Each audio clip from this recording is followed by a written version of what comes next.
The origins of ethnopsychology. Turning now to ethnopsychology, and given that it is a cultural construct, we need to inquire into its origins, especially in our own Western mental worldview.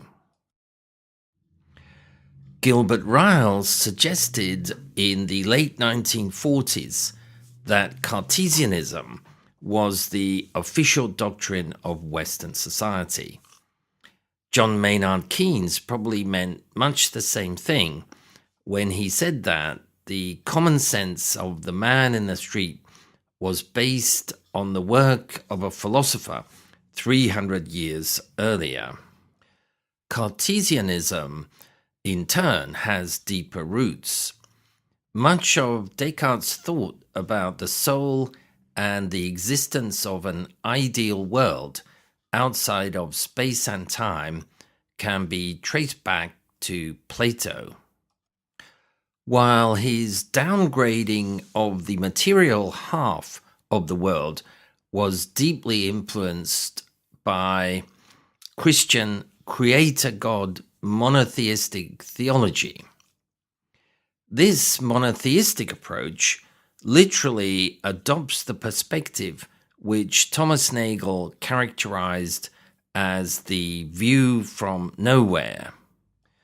Specifically, the idea that the single creator God drained all energy and innovation out of matter, leaving it passive and inert, only capable of being affected by external forces.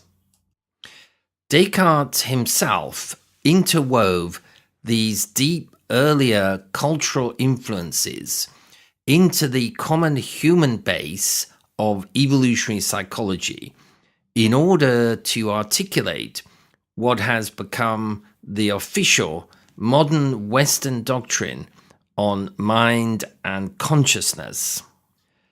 Descartes split the world into a material half, res extensa, and a mental or spiritual part, res cogitans.